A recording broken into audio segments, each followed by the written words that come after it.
Hello and welcome to the Winning Agenda's video coverage of online games. As promised through our Patreon, we reached our first stretch goal and we're going to be recording some online games. I'm Jesse Marshall from the Winning Agenda and I'm going to be taking you through a couple of games with my Gagarin Midrange deck that we discussed in episode 53. So this first hand here, we're going to keep against Haley. Double hedge fund is always nice, and we've got a relevant piece of ice and an ash, so I clicked mulligan.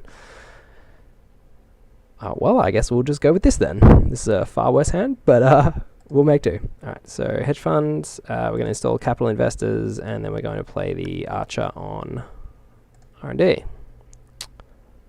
What's going on there? We've got a bit of a glitch on my opponent's ID. Apparently she's playing Oaktown Renovation.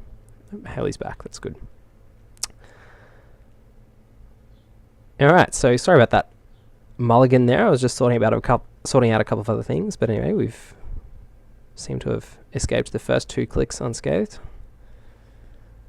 See if we get an HQ run here. No, very good. Okay. I think we should get out of this one alright. So we'll install the Jackson. Try and find another piece of ice. Do we want to be really greedy and install the public support? Yeah, look, I think we probably do.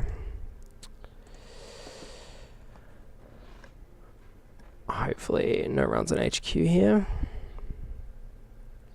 Haley's flush with cards, so I'm expecting her off that Earthrise Hotel to be installing a couple of things. Hopefully none of those things are HQ interfaces or things like that. Didn't use the capital investors that turn, because really at this stage we just want access to cards, and it doesn't seem like she's going to be in a rush to run on our servers. Okay, so we've not going to be raising that archer.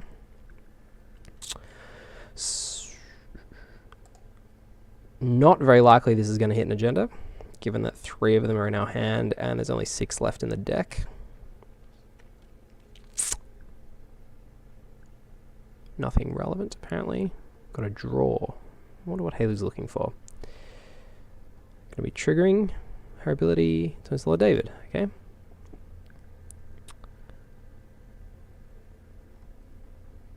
Alright, so we got through that. Not too bad. We'll res this public support. Get that happening. Now, we're not going to be able to try and score this Oaktown renovation, unfortunately, now that there's a self-modifying code in play from just behind this ice wall, which is something that I do like to try and do.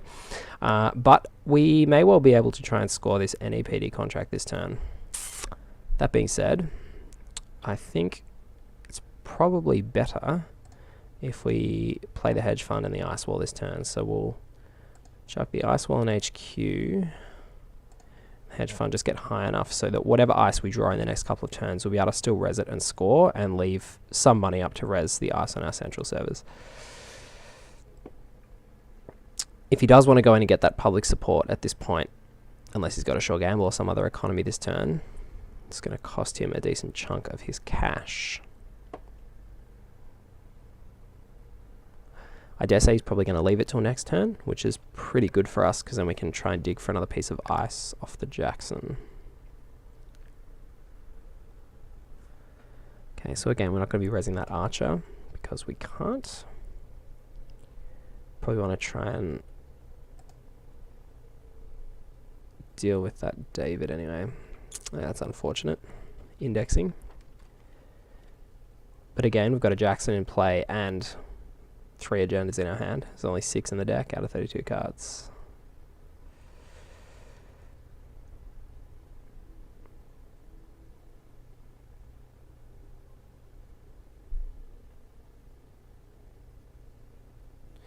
One of the downsides of indexing, though, in any case, is that he's going to see other cards in the deck, even if they're not agendas, and get a bit of information, which is not great. Things like Snare and the Scorched Earth package are not really things that we want our opponent to be seeing. So he's taking a little while to rearrange the top cards of R&D there.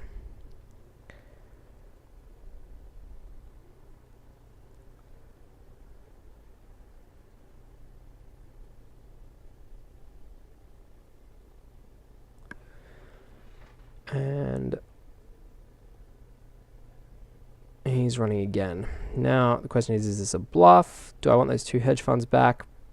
Probably not worth the cost of the Jackson in and of itself, but the question is he bluffing? He took a while to think about it. He doesn't know I've got the Jackson. I think the safest thing to do is probably just to use the Jackson. Having the hedge funds back in the deck is fine. And although I am digging for ice, he doesn't know that.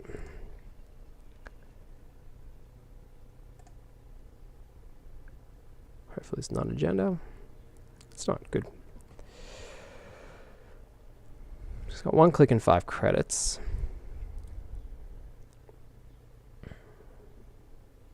Probably want to get in on that public support. Now I can play the ash down on that public support anyway.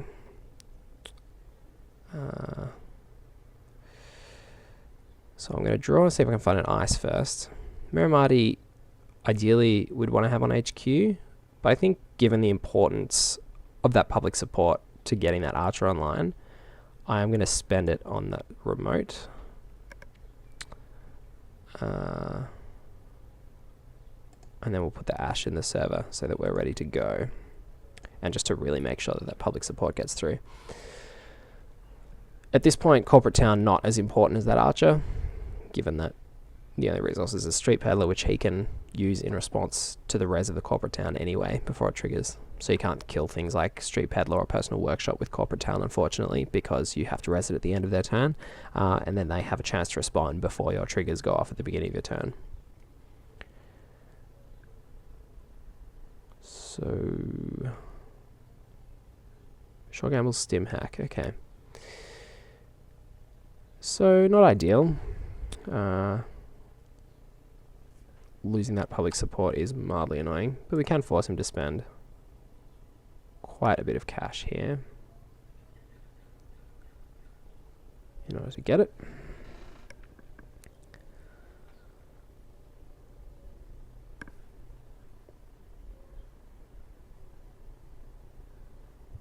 And then next turn we can just lean into that capital investors anyway. Let's get Atman, okay. So we can advance our ice wall out of range of that Atman, which is good. Breaking the subroutine, very good. So we've got 2 credits left on his stim hack credits. And then he's going to pay 5. So I reckon if we put 2 credits into this, going to be spending 6, then 5, 11. So we're going to put 3 credits into it. And that's going to be 12. And he can't do that. No, he has to access the ash. No, he doesn't have to access the ash if he beats the trace. So then he could leave the ash and trash that if he spent the 6 and then 5 more, 11. Okay. So 7. Good.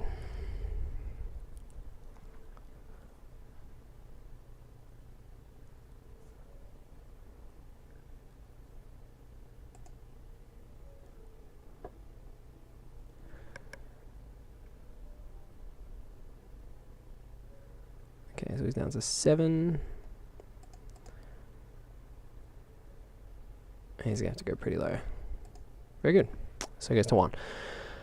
So unfortunately, where we could potentially kill him next turn if we draw a Scorched Earth here. Close. Oh, close? I don't know. As close as any card is to any other card, I suppose. So we'll just gain 2, and gain 2. And then he's going to have to spend another turn going in and getting that capital investors. And we're already up quite a few cards, so that's not too bad at all. Up quite a few credits, I should say.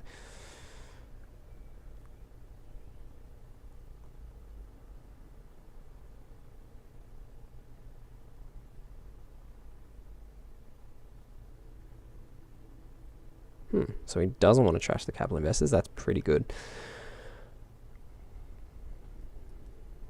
Unless there's a Plascrete sitting on this street peddler, which is always something to be aware of now that street peddler's in the game, and Da Vinci as well. And we've got more ways for runners to install cards at instant speed in between clicks. Always got to be wary of what sort of answers your opponent could have to your combos. So he's stim hacking HQ. Not really too sure about that. We'll just let him in. Don't want to let him know about the ice wall. Public sympathy, okay. That is fine with me.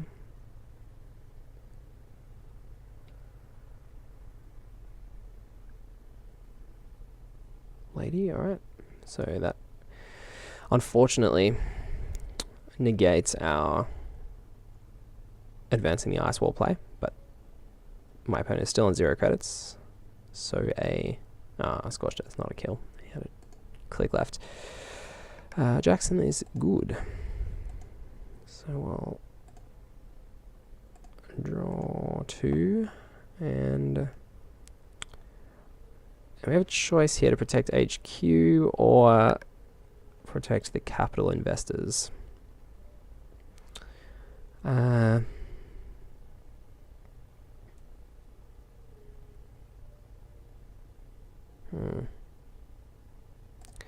think at this stage I don't really want to telegraph HQ, so I'm just going to protect the capital investors and hope that he's not going to run on that unres dice with a low number of credits. Because having that capital investors is pretty good now that the street peddler's gone and he's back to 5 maximum hand size. Oh, another street peddler. That's unfortunate. But he's used it straight away. Cool. So still no Plascrete, which means our kill condition is still wide open. Also no more, not many credits, which means that using his SMC to go and fetch another breaker is going to be reasonably difficult for him. So we can start setting up some difficult servers here. This is tough because we don't really want to go into economic development mode. We sort of want to be pushing through agendas at the moment. I think getting that NAPD scored is going to be quite important. So as much as I hate to have Caduceus on a remote, having a free piece of ice, very likely free piece of ice at this point in the game, is not the worst thing in the world.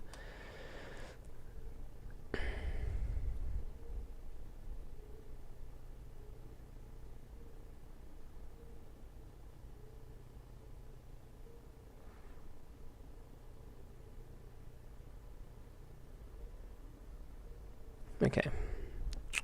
So again, he's going indexing while Jackson's on the field.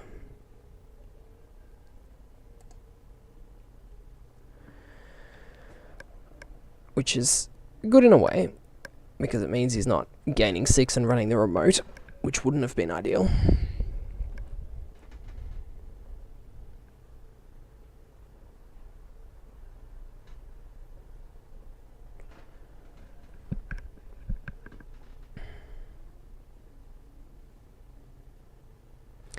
Sorry about these glitches that seems to be going on with the cards, where my ice is turning into Jackson Howard's, but I'm not sure what's going on there. So again, indexing, rearrange the top 5 cards, and is he going to go again?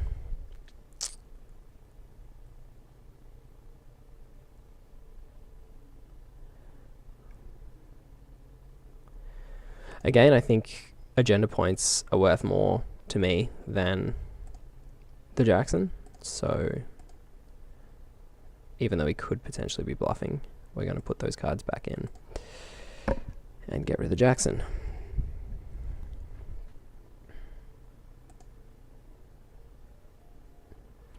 Could very well be that there were no agendas in those 5 cards either time, but that's not really a risk we can afford to take. So now we're probably going to lose this global food program, which is not great, but again shows the importance of getting those agendas out of your hand. Pretty glad now that that NEPD contract is in the server rather than in my hand. Wouldn't necessarily have expected to see a legwork, but it's certainly a powerful card, particularly when your opponent is not expecting it. So he's not able to trash the corporate town.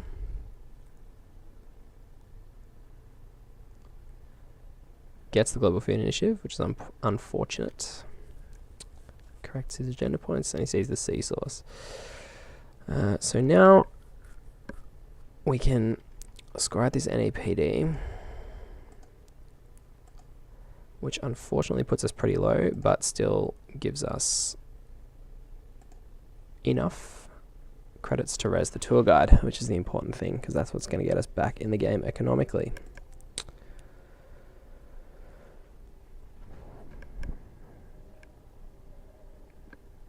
So it's very important with this deck that you're looking to score agendas consistently. If you try and leave yourself with the task of scoring 7 at the end of the game, that's just not going to happen. Okay, so the Plascrete's down now, which is unfortunate. But his economy is still looking a little bit shaky. So I'm reasonably confident of being able to push through another agenda. So we'll, I think, just gain 4 and throw down the pad. Because getting the pads online is also really important for this deck's economy, because you want that clickless economy as you're moving into that phase of scoring out your agendas and needing to res the ice in front of them. You can't afford to be leaning on capital investors the whole time, because it's just a little bit too slow.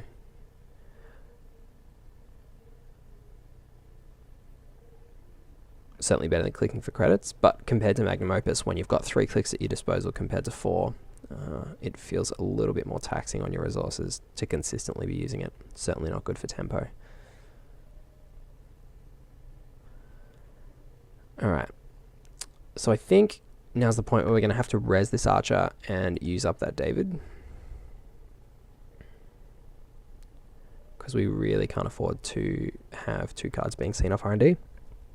Don't want to be throwing away NAPDs, but would prefer to have public supports. I assume that I'm gaining 2.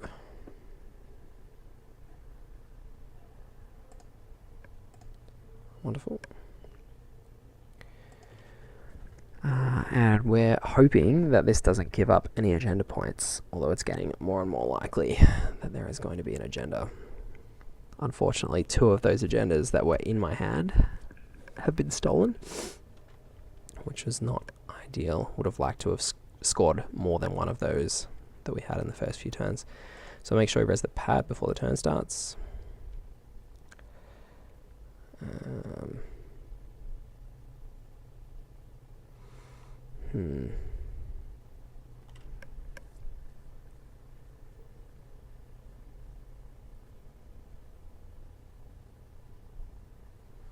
There's not much point throwing out the snare until we have some Scorched Earths to actually threaten with it. We really need to start seeing some more agendas. There we go. So I think now we can safely do this and just get a bit of money. Hopefully he's going to keep trying to hammer my centrals, which will keep that opportunity open to score the NAPD through that remote.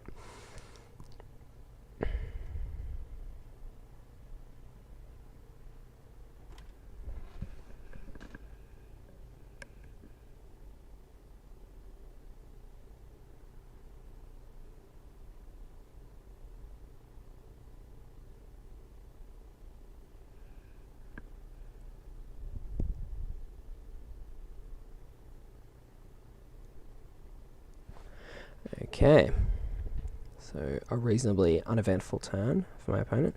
So going up to 10 credits here is not too bad. Alright, so 1 Scorched is not going to be enough to kill him through the Plascrete, even if we can hit him with the snares. But it's good to have. It's good to start developing that package where we can threaten the kill with the snare and the Scorched.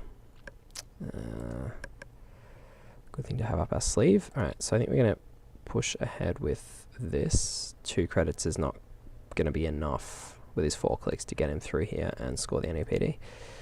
So 1, 2, and then we'll get some money on the way through.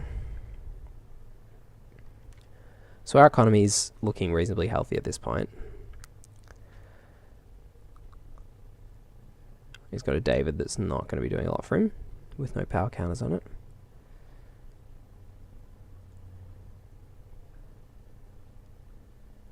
But we really need to be drawing into some more agendas and hopefully another taxing piece of ice in the next couple of turns. So we've now got through the 2 cards that my opponent's seen on the top of my deck, so there could be agendas coming up. Okay, so we've got a clone chip, which means he's got access to self-modifying code and all of the breakers in his deck again. He's also got access to this Garrot. But I don't think Garrot's going to be saving him very soon, although code busting is going to mean that he can get it online in a couple of turns. But yeah, I mean 3 to break Caduceus after you've already spent 7 to install and taking up 2 of your memory. It's not great.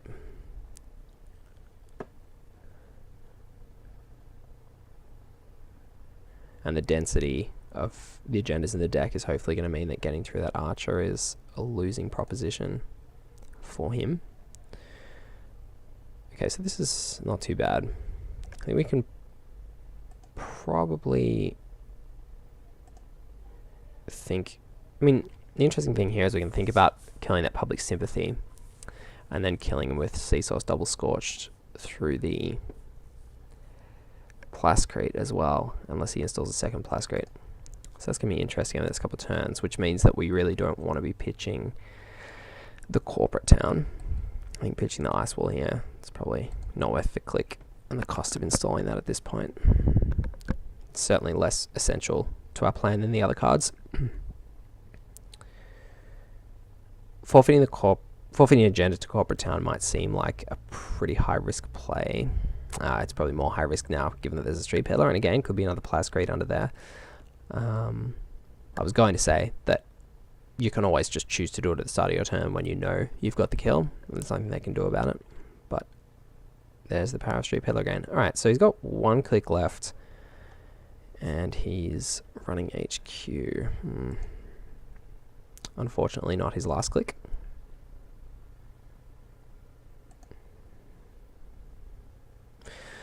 But from his point of view, I think running HQ at this point, running HQ I should say, is a reasonably low value proposition unless he, I mean, this turn is probably the last turn where it's reasonable because I've just scored an agenda out, so I could have the next one I'm going to install sitting in my hand. But from this point on, I think if I get agendas, they're pretty likely to be ending up in play.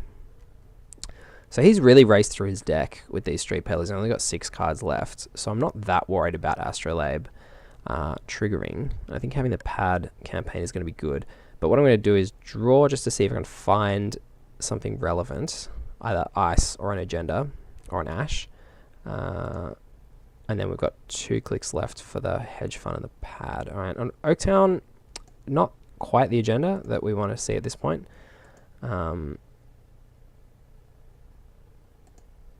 Especially given that we don't have an ash and we're already ahead in the economy race and he's got a Plascrete.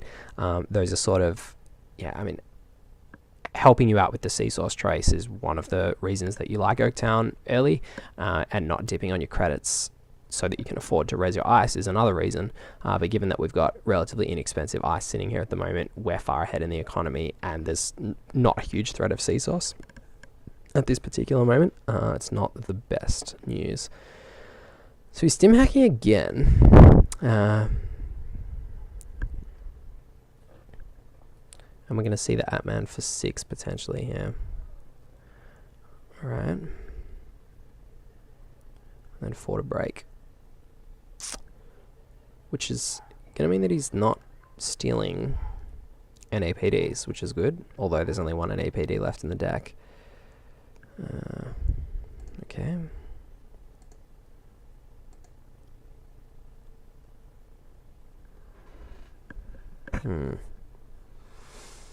With 3 brain damage now, doesn't hugely change the equation. The second one is the important one.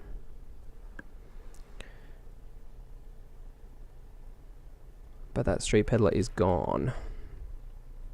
So if we can find a Scorched in the top couple of cards, this could work out quite well. If we can manage to get rid of that public sympathy. Now he's going to struggle a little bit to get through this Caduceus at this point, but I really don't trust Caduceus as a stopper. I'd really want another piece of ice. So if we can draw a piece of ice to put on that remote, it's going to make that pretty hard for him to get into, given he has to also pay 1 to access the Oak Town.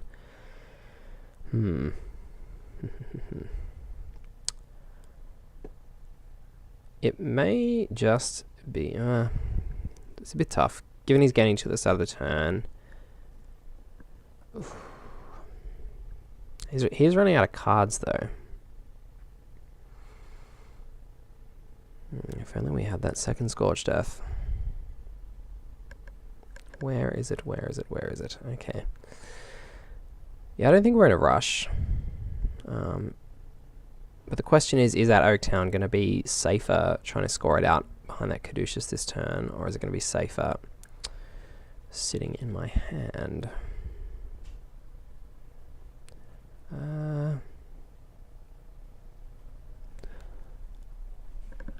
I think that I'm going to...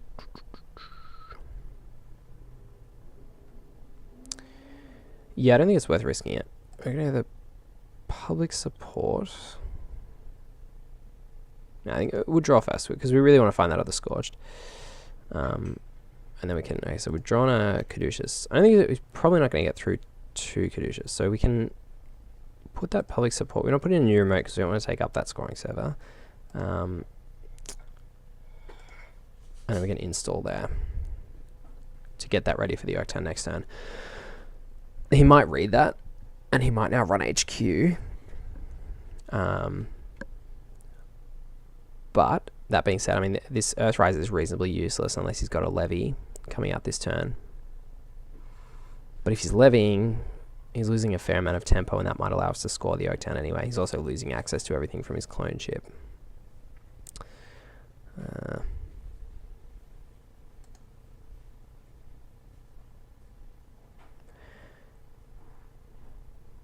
I think we're in a decent spot. As long as he doesn't run HQ and get that 1 in 5 Oak Town this turn. I mean, even though we're not dead.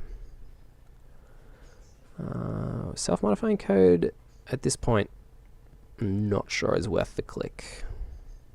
Well, the half click, I guess. If you're Haley. But even then, I would think cards in hand probably more important. But anyway.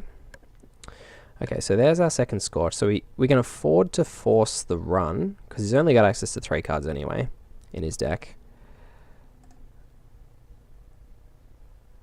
So we can force the run. His max hand size is not going to matter given those 3 cards necessarily, although if one of them is levy, I mean, he's going to really struggle to levy run successfully here and steal the Oak Town.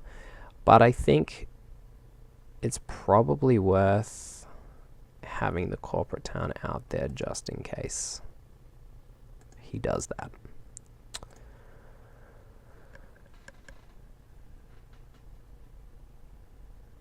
And giving him that card was completely irrelevant given that the Earthrise still has another counter on it.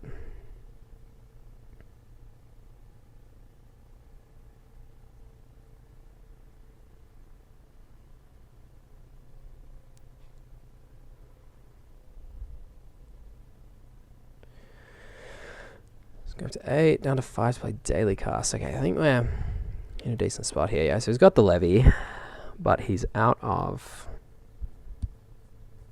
credits now. And we can still threaten that Seesaw Scorch kill with the corporate town by killing that public sympathy at the start of any of our turns. And he's not going to be trashing that corporate town unresed anytime soon. So this is looking up. It's looking reasonably good. So we'll get rid of that Oak Town now.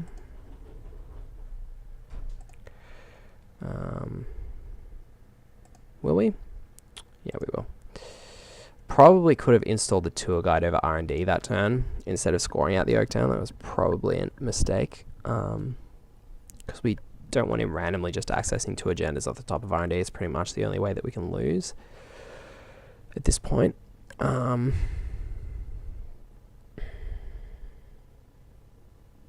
Doesn't look like that's what's going to be happening this turn, though, so that's pretty good. And it's going to cost him a bit to get in to R&D.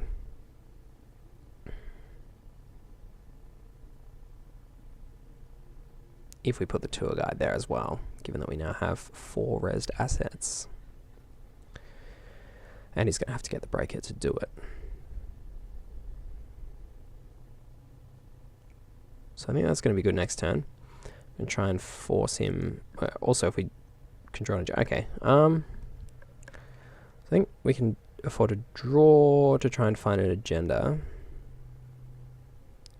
Actually, it's tough.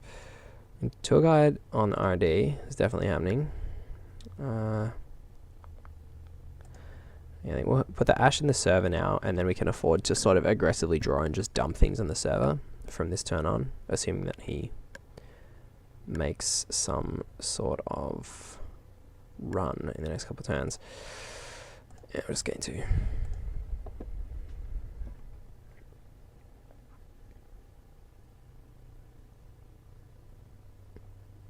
Alright, so if he makes a successful run at any point now, he's in quite a bit of trouble. It looks like he's probably going to be pushing for R&D. Okay. So he's going to get really 1 access, and then he's going to die. Here. So we've just got to hope that it is not an unfortunate access. Do we want to res? I think we probably, let's see, 5, 8.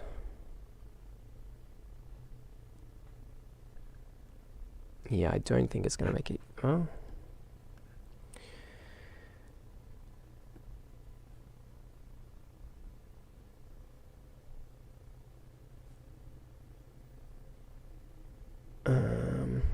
Yeah, probably could have raised that corporate town there, now that I think about it, but that's okay.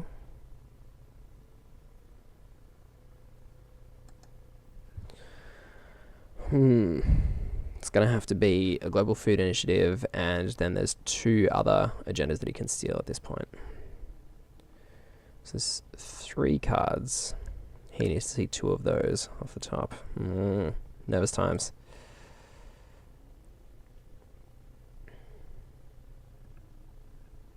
So we'll gain 2.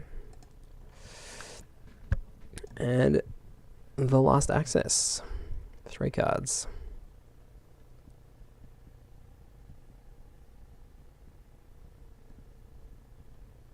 What have we got? Nothing. Very good. So we got 1 plascrete. Yeah, I think he's dead, which is great news. So he's got no credits, so we don't need to boost that.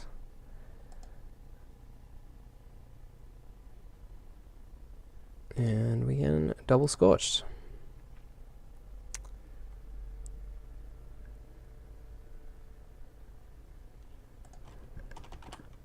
Thank you for tuning in for what was in the end a successful game.